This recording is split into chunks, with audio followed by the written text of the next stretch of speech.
Meseches Kesubos Daf Chavav contains one Mishnah which starts a new subject. Before we get to the Mishnah, we'll have two sugyas in the topic of ascertaining that someone is a Kohen. First, we'll talk about establishing that a Kohen's a Kohen and a Levi is a Levi based on eating Truma and Meiser.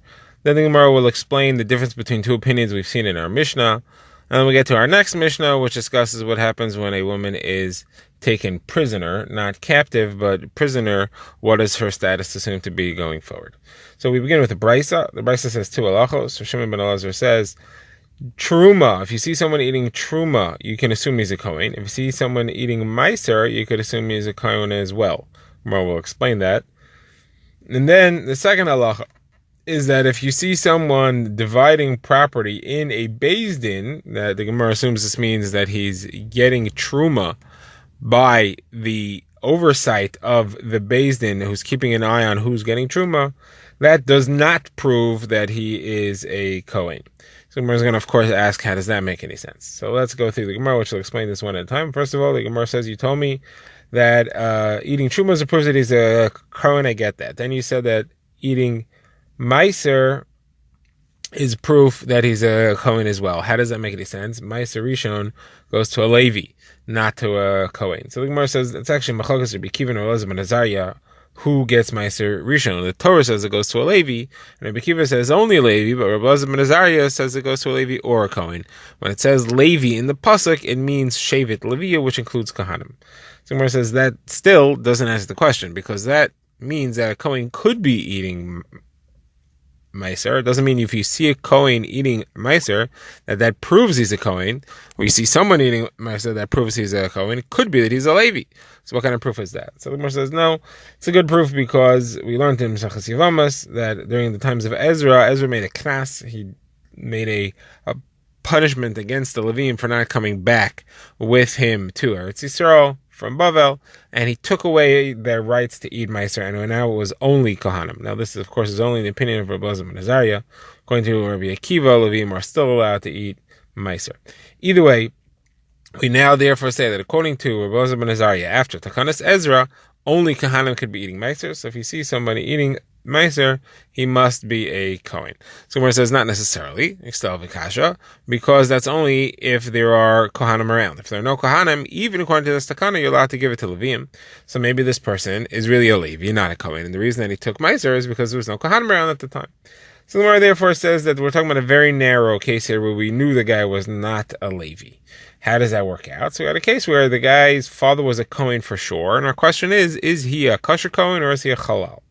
And when we see him taking Meiser at the granaries, so we know that he must be a kosher Kohen. Now, Meiser is a machoges if someone who's not supposed to get the Meiser is allowed to eat the Meiser. Is a Yisrael allowed to eat the Meiser? So even according to the opinion that says that Yisrael is allowed to eat Meiser, but they wouldn't give it to him at the granary, it wouldn't be a portion to him.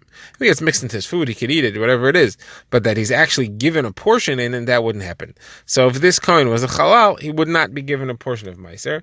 The only way it makes sense is that he's a Kohen who is not a halal. And again, we have no tzad that he's a Levi, because we know his father was a Kohen and not a Levi.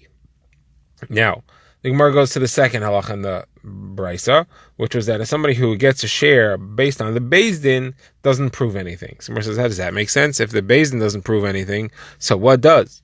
So the Gemara says it's not talking about where he took Meiser or where he took Truma from the granary. It's talking about where he was dividing up his father's property as an inheritance. He and his brothers together were dividing up the property that he got, and he took a share of Truma. So that doesn't prove that he's a kosher Kohen. Again, the father was a Kohen, obviously, if he had Truma, which means there's no question about his yichus. The question is if he was a kosher or if he was a halal. So obviously then, the fact that he's taking a Truma inheritance does not prove that he's going to be eating it. So that doesn't prove that he's a kosher Kohen at all. You have to see him eating the Truma. But it says there is a chiddush. You may think that since you're giving the other brothers Truma to eat, if you're giving Truma to this one, it's also to eat. So the chiddush is not necessarily, it could be that you're giving him to sell and not to eat at all. All right, this concludes the Gemara's first sugya. Now the Gemara goes to our next sugya, which is explaining the opinions of Rav Shimon ben Gamliel and Rabbi Elazar, which we saw in our last Mishnah. Now, the last Mishnah was discussing what happens if you have one witness testifying that a person is a Kohen. Can you trust him or not? Now, over there, Rabbi Elazar had said that if there are people who are being ma'ar'er, if you have a claim against him that he's not a Kohen, so you can't trust one witness.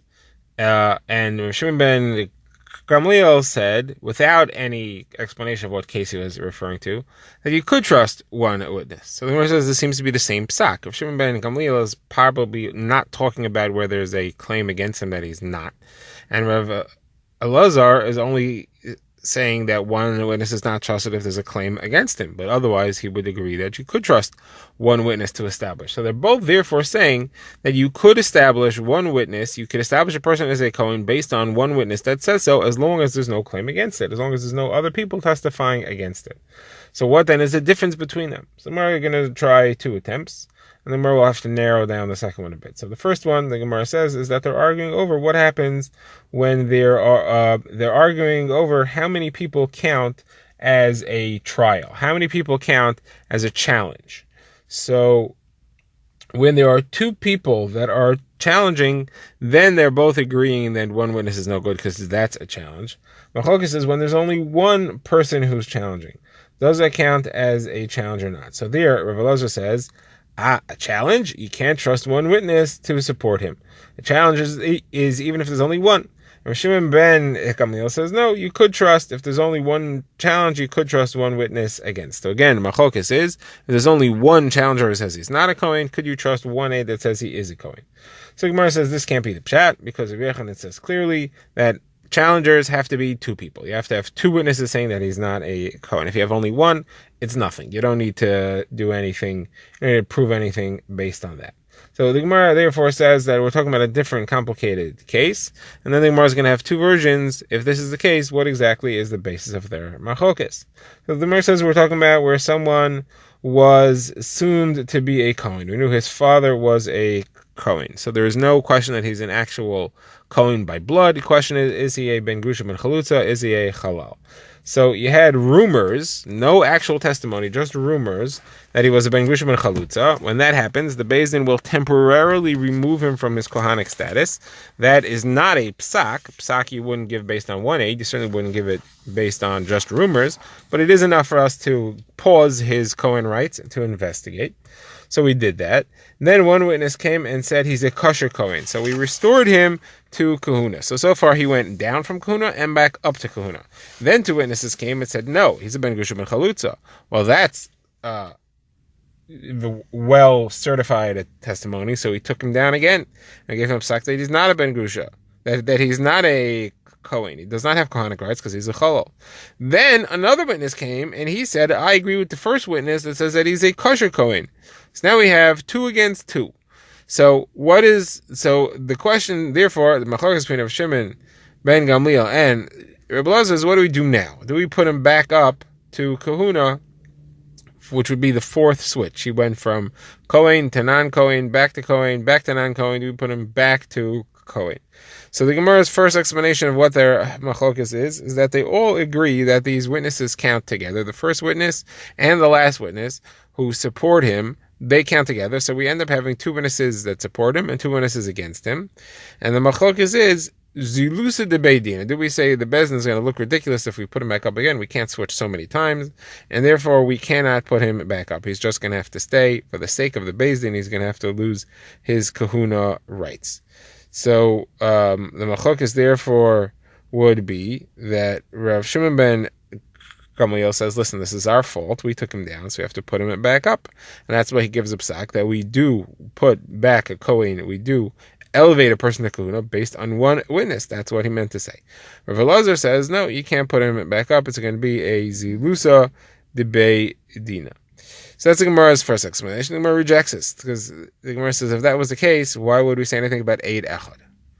If the concern is that the Beis Din looks bad and will undermine the authenticity and the believability of the Beis Din, So even if two witnesses came later, now it's 3 against 2. It's not going to change anything. It's nothing to do with being one witness. When you have a final establishment, but it's the fourth change, you can't put him. You can't change the status a fourth time. But the Mishnah clearly is talking about 1/8. The phrase of Rav Shimon ben Gamliel says is we put him back to Huna based on 1/8. So the Gemara therefore says we have to be talking about something else. The argument is not over Zelusa de Beidina. The argument is could the last aid combine with the first aid to make 2 against 2? And Rav Shimon ben Gamliel is saying yes, the last aid that combines with the first aid, and therefore it's okay. Now, this is an existing machlokes which we've seen already, and therefore these opinions are going on that. It's lining up with that machlokes. Now, the Gemara is going to quote the brisa that brings this machlokes of could you combine a witness before and a witness after who came separately with 2 other witnesses in between. And so the Gemara quotes a brisa that has 2 machlokes, and the first one has nothing to do with us, but the second one does, but the Gemara quotes the whole thing. So the first machlokes is as follows. The question is, what happens if 2 witnesses are testifying, but they didn't see the same thing? They both saw different things, which establishes the same truth, but different things. So, for example, one saw a loan being made, and one is testifying, I heard him say that I owe money to such and such. I never saw the loan being made, but they're both testifying that the money is owed. So what's the halacha there? So Rabbi Yeshua ben Karcha says that's good, and then Tanna Kama says that's no good. All right, that machlokes is not our case. Our case is where we have it's a machlokes between Rabbi Nassan and Tanna Kama. Tanna Kama says they have to come together and give testimony together to count as a pair of 2 edim. Otherwise, it's just one and one. And Rabbi Nassan says no, even if they come different days, one comes today, one comes tomorrow, as long as they're saying the same thing, we still put the testimony together to make it a pair of witnesses. All right, now we get to the Mishnah. The Mishnah introduces the topic of what happens with a woman who's imprisoned. Now, imprisoning is slightly different than captured. Captured means she was kidnapped and held for a ransom, and those are lawless individuals. Here, she was taken as a legal prisoner by the government, and it could be 2 reasons for that. One could be because she's been found guilty of a crime which requires the death penalty, and another could be because somebody owes money. So she's being held in order to force a person to pay the money. So what's the halach over here? So the Mishnah says that if she's being held for money, so we assume that she was not violated, and therefore she's mutter to her husband. Nothing happened to her. And Rashi explains that if she was violated, that would ruin the monetary claim. So we assume that since she's being held for money, you wouldn't be allowed, then the imprisoners, the prison guards, would not violate her. Now, if, however, she was being held for nefashos, so then her life is forfeit anyway, no one cares, so they'll just do whatever they want, and unfortunately she would be violated, and that's the assumption. Now, as Machokas Rishonim, we're talking about that she was married to a Kohen or not. A woman who's raped is not also to her husband if he's Yisrael, only if he's a Kohen. So some Rishonim learn here that we're talking about her husband was a Kohen, and that's why there's an issue. Rashi learns we're afraid that she submitted willingly, possibly because she wanted to try to get herself out of jail, or maybe she wanted one of her imprisoners to protect her against the other ones. But the concern is that she did it willingly, and therefore she would be also to her husband even if he's a Yisrael. All right, now the Gemara begins.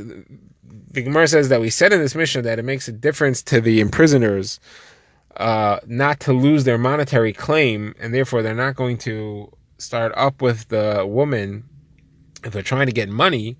Says the Gemara that's only true if the government there is Jewish, or if the local government is under the authority or under the thumb of a Jewish government that therefore would be concerned about this rule, be concerned about this propriety. If, however, the Goyim are in charge, or they're in charge of the Jewish government in the area, they would not care because their rules don't care, and therefore they wouldn't lose their monetary claim if they violated her, and therefore we have to assume that something happened. Now, the Gemara introduces a Gemara that seems to contradict that. The Gemara has 3 versions of how we line up this Gemara. First as a kasha, second as a proof to this, and third that was actually first brought as a contradiction and then this statement resolved the contradiction. So the story over there happened was that Rabbi Yossi HaKohen and there was Zechariah ben Hakatzav. They testified about a Jewish woman who was taken as a mashkon. That is, she willingly submitted herself to be held as a prisoner in order to guarantee a loan would be repaid. So the situation over there was that it happened in Ashkelon, and the loan wasn't repaid on time, and therefore she was turned into an actual prisoner, but eventually she was freed. And she came and she had witnesses who testified that this happened. The only way we know that this entire thing happened was because witnesses said so. And those witnesses said we kept an eye on her the entire time. She was never alone, and therefore we could testify that she wasn't violated. Now, her family, though, kept away from her anyway. Apparently, they thought she was. They didn't believe it. So what happened there is that the Chachamim told them, the family, the only way you know that she was ever a mashkan, that she was ever held, is because of the testimony of these witnesses. They also testified that she was okay. So if you're believing that anything here happened, you have to assume she's okay, and there's no reason for you to distance herself from you. That's the story that happened. The Gemara now has three ways of understanding what we can learn from this as far as halacha, which we just said, which is that if a woman is held prisoned or in order to get a loan repaid in a place that's under the rulership of the Goyim, that we would not assume that she wasn't violated. So how does this relate to that? So first, the Gemara says this is a kasha on that, because here you only see that the reason that she required witnesses, I mean that we assume that she was violated, is because she willingly submitted. She went and gave herself over as a mashkon. Had she been captured, then we would not have had that concern. We would say that it was less likely that she was violated, and she would not require witnesses. Now, Ashkelon was under the rulership of the Goyim, and therefore that should be a contradiction to what we said before. So the Gemara says, no, this story happened to be that she willingly submitted. Had she been taken prisoner forcibly, we would have said the same halacha. She still would have required witnesses that she was okay, and that's because, like we said, Ashkelon is under the rule of the Goyim, and therefore they cannot be trusted. Now, the Gemara's second way of approaching this is to not say that there's a difference between whether she was taken prisoner or she willingly gave herself over as a mashkon, but to just ask, why are witnesses required? Obviously, witnesses are required because she's not trusted, because Ashkelon is ruled by the Goyim, so it's a proof. And the Gemara answers, no, it's different. And it's different here, not necessarily a proof. Here, because she willingly submitted, that's worse, and that's why she required witnesses. Had she been taken prisoner forcibly, then it would not have required witnesses at all.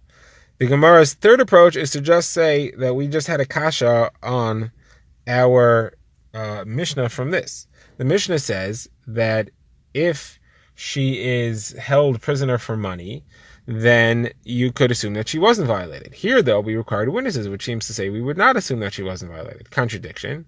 My answer is that this took place in Ashkelon, where it was under the rule of the Goyim, and therefore you cannot trust. But our Mishnah is referring to where it was under the rule of Yisraelim, and therefore you could assume that she was okay if she was just being held for monetary claim.